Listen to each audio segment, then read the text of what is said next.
प्रिय छात्रों नमस्कार। आर के स्टडी पॉइंट में आप सभी का स्वागत है। आज हम लोग पढ़ने वाले हैं वृत्त नामक टॉपिक को। तो आज हम लोग वृत्त का अध्ययन करेंगे। चलिए हम लोग बात करते हैं। सबसे पहले हम लोग स्टार्ट करते हैं इस पॉइंट से। आप लोगों को पता है कि इसे हम पॉइंट कहते हैं जिसकी ना तो लंबाई होती है ना ही चौड़ाई होती है। देखिए, अगर इसका हम डिफाइन इसको करना चाहें ना तो बहुत आसानी से हम लोग कर सकते हैं। कहेंगे कि यदि किसी निश्चित बिंदु से, ऐसे स्टार्ट करते हैं, किसी निश्चित बिंदु से समान दूरी पर स्थित, यहाँ एक निश्चित बिंदु से समान दूरी पर स्थित बिंदुओं का बिंदुपथ, ध्यान दीजिएगा, क्योंकि ये जो वृत्त होता है बिंदुओं का एक बिंदुपथ होता है। मतलब कई बिंदु मिलके एक वृत्त का निर्माण करते हैं। ऐसे मान लीजिए हमने एक आकृति बना रखा है, ठीक है ना। यहाँ पे देखिएगा, यही तो कह रहा है किसी निश्चित बिंदु से समान दूरी पर। यहाँ देखिएगा, यहाँ से यहाँ तक की दूरी समान है और यहाँ भी आप देखेंगे तो यहाँ से यहाँ तक की भी दूरी उतनी है जितना यहाँ पे है। तो एक निश्चित बिंदु से समान दूरी पर स्थित बिंदुओं का बिंदुपथ वृत्त कहलाता है। इसी चीज़ को हम यहाँ पे एक सर्कल के द्वारा दिखाते हैं। तो जैसे मान लीजिए ये हमारा सर्कल है, थोड़ा सा ये राउंड नहीं हुआ है। चलिए मान लीजिए हमारा सर्कल है, तो जो ये निश्चित बिंदु होगा जहाँ से समान दूरी पर ये बिंदुओं का बिंदुपथ बन रहा है, वो निश्चित बिंदु केंद्र कहलाता है। क्या कहलाता है? केंद्र। तो ये निश्चित बिंदु, अगर मान लीजिए अगर केंद्र को ओ से प्रदर्शित करे तो वो हमारा केंद्र कहलाएगा। और यहाँ से इस निश्चित बिंदु से इस वृत्त तक की दूरी को हम कहते हैं त्रिज्या। क्या कहते हैं? त्रिज्या, जिसे हम आर से डिनोट करते हैं। अब आगे थोड़ा सा हम लोग ध्यान देते हैं। ये जो वृत्त की जो लंबाई है इसे हम परिधि कहते हैं। अर्थात इस परिधि को कह सकते हैं कि एक निश्चित बिंदु से समान दूरी पर स्थित बिंदुओं का जो बिंदुपथ होता है उस बिंदुपथ को हम परिधि कहते हैं।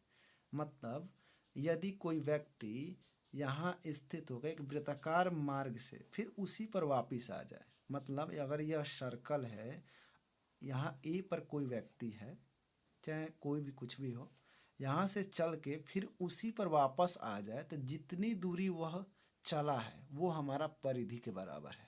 ठीक है ना। इसका मतलब ये हमारा केंद्र होगा और यहाँ से परिधि तक की दूरी को हम त्रिज्या कहेंगे। और एक बात और, अगर यहाँ से इसके एक परिधि से दूसरे परिधि तक इस केंद्र से होता हुआ एक रेखाखंड खींचा जाए तो ये हमारा व्यास कहलाता है। क्या कहलाता है? व्यास, जिसे हम डी से प्रदर्शित करते हैं। अर्थात कहने का मतलब यह है कि वह व्यास वह रेखाखंड है जो वृत्त के एक बिंदु से दूसरे बिंदु तक केंद्र के द्वारा जाता है। ठीक है। अब इसी के आगे हम लोग एक टॉपिक और समझेंगे इसी वृत्त से रिलेटेड, वो है हमारे पास जीवा। ठीक है ना। जीवा क्या है? ठीक है, देखिए किसी भी वृत्त में, चूंकि वृत्त ये गोलाकार थोड़ा सा नहीं है, चलिए मान लेते हैं कि ये वृत्त है। किसी वृत्त में वृत्त के किन्हीं दो बिंदुओं को मिलाने वाला रेखाखंड हमारा जीवा कहलाता है। इस पे कोई भी दो बिंदु आप ले लीजिए वृत्त पर और उसको मिला दीजिए, ये जो रेखाखंड बनेगा ना ये हमारा जो है कि जीवा कहलाएगा। इसका मतलब अगर यह वृत्त का केंद्र है और यहाँ से होते हुए कोई रेखाखंड जाए तो इसे भी हम जीवा कहेंगे। लेकिन आप लोगों ने अभी अभी यहाँ देखा कि यहाँ से यहाँ तक गया, उसको हम व्यास कह रहे थे। हाँ, ये जो जीवा जो केंद्र से होके गई है इसको हम व्यास भी कह सकते हैं और जीवा भी कह सकते हैं।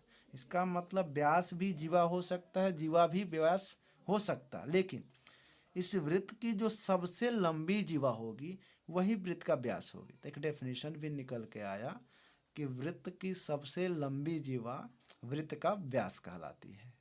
और थोड़ा सा ध्यान दीजिएगा, ये जो त्रिज्या होती है व्यास का जो है कि आधा होती है। इसका मतलब अगर वृत्त की त्रिज्या r है और वृत्त का व्यास d है तो आर बराबर डी बाई टू होगा, मतलब जो वृत्त की त्रिज्या होगी वो व्यास की आधी होगी। और एक चीज समझते हैं, तो इस हिसाब से तो जो व्यास होगा वो त्रिज्या का दूना होगा। अगर त्रिज्या आर है और व्यास डी है तो डी जो होगा त्रिज्या का दूना होगा। इतनी चीजें हम लोगों ने समझा मोटा मोटी, ठीक है। अब हम लोग समझते हैं इससे आगे की चीज़ों को। चलिए यहीं पे समझते हैं। एक आता है हमारा त्रिज्यखंड। क्या है? त्रिज्यखंड। त्रिज्यखंड क्या है तो देखिएगा इसको। त्रिज्यखंड में क्या करते हैं हम लोग, यहाँ पे मान लीजिए कोई एक सर्कल है,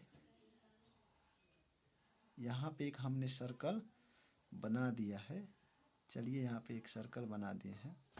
इस सर्कल में किसी जीवा के द्वारा, किसी भी जीवा के द्वारा, मान लीजिए ये हमारे पास जीवा है, तो किसी जीवा के द्वारा जो खंड होगा उसे हम वृत्तखंड कहेंगे।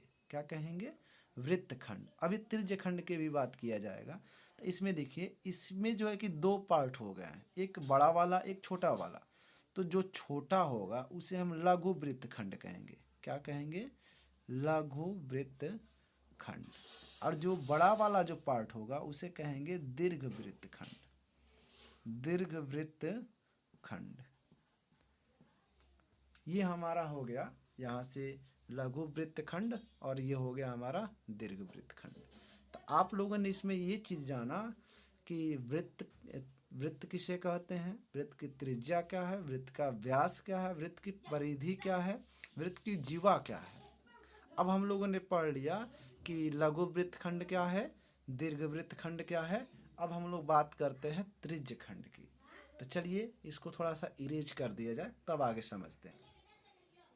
यहाँ से अब बात करते हैं हम लोग त्रिज्यखंड की।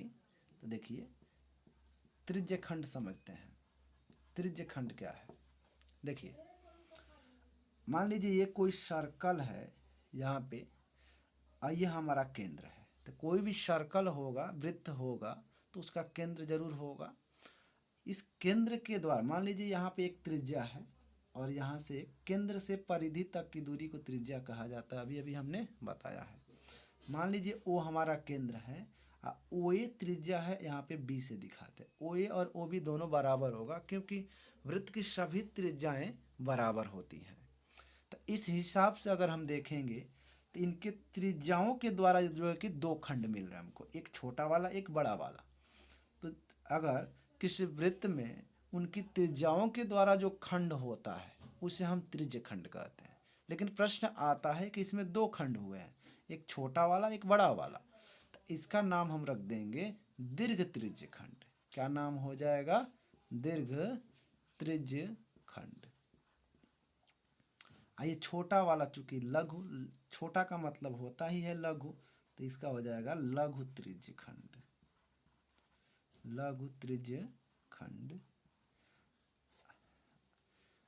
अगर यहाँ पे ना लघु त्रिज्यखंड का यहाँ अगर थीटा का मान पता हो, मतलब एंगल दिया हो कि कितने एंगल हैं, अगर थीटा दिया हो, तो इसका एक फॉर्मूला से हम लघु त्रिज्यखंड का क्षेत्रफल भी निकाल सकते हैं। ठीक है ना? उसका फॉर्मूला भी होता है पाई आर स्क्वायर थीटा बटा 360। चलिए जब क्षेत्रफल की हम लोग बात करेंगे तो देखेंगे। चलिए थोड़ा सा अब हम लोग क्षेत्रफल की तरफ ही चलते हैं। हमने इतनी सारी चीज़ें हम लोगों ने समझ चुके हैं, अब आगे थोड़ा सा ध्यान देते हैं। अब हम लोग थोड़ा सा बात करते हैं क्षेत्रफल की। देखिए अगर ये हमारे पास अगर वृत्त है, अगर इसकी त्रिज्या आर है, ध्यान दीजिएगा, अगर इसकी त्रिज्या आर है तो इसका जो क्षेत्रफल होगा, यानी वृत्त का जो क्षेत्रफल होता है, क्षेत्रफल जो होता है वो होता है पाई आर स्क्वायर के बराबर। और जो परिधि होती है, मतलब अगर नापना हो कि वृत्त कितना लंबा है तो उसके लिए हमको परिधि की आवश्यकता होती है। इसका मतलब वृत्त की जो परिधि है, वृत्त की परिधि, तो परिधि जो होगी वो हमारा होगा 2 पाई आर के बराबर। लेकिन इसमें एक चीज़ और ध्यान देते हैं, हमेशा अक्सर पूछा जाता है कि ये पाई क्या है। तो ध्यान दीजिएगा, आप लोगों को हम बताते हैं। ये जो पाई जो होता है ना, सरकमफ्रेंस और जो है कि व्यास का अनुपात होता है। इसका मतलब हर जगह ये पूछा जाने वाला क्वेश्चन है, तो आप इसको थोड़ा ध्यान से देख लीजिएगा। जो वृत्त की परिधि होती है, ये जो वृत्त की परिधि जो होती है, परिधि और जो व्यास होता है के अनुपात के बराबर ये पाई। पाई एक ग्रीक अक्षर है जिसका नाम पाई है, ठीक है ना। ग्रीक अक्षर पाई से इसको डिनोट किया गया है।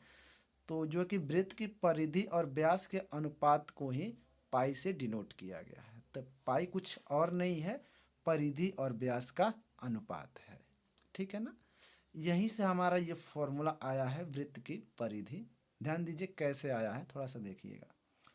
ये जो वृत्त की परिधि होती है, वृत्त की परिधि, तो वृत्त की परिधि में हम इस व्यास को जब एक इधर लेके जाएंगे तो पाई गुणे डी बन जाएगा। सॉरी, व्यास, व्यास। चूंकि हम जानते हैं जो व्यास होता है वो त्रिज्या का दूना होता है। इसका मतलब पाई गुणे त्रिज्या को हमने अभी अभी कहा कि आर से डिनोट करते हैं, तो व्यास जो है कि 2r के बराबर हो जाएगा। इसी को थोड़ा सा ये 2 अब पाई को बीच में और इसको r करेंगे तो ये फॉर्मूला हमारा बन जाता है वृत्त की परिधि बराबर 2 पाई r। ये हमारा रह गया जो है कि वृत्त की परिधि का और वृत्त के क्षेत्रफल का सूत्र, ठीक है ना। और इस पाई का मान देखिएगा 2 होता है। कहीं कहीं पाई का मान 22/7 रखा जाता है और कहीं कहीं पाई का मान 3.1416 रखा जाता है, ठीक है ना। ये पाई का मान हो गया। इस प्रकार से हमने वृत्त के क्षेत्रफल के बारे में भी जानकारी ले ली है और आगे इसके बारे में और भी जानकारी हम लोग लेंगे, इसके डेफिनेशंस वगैरह को भी देखेंगे। तो चलिए इसके अगले वीडियो में हम देखते हैं। Thank you.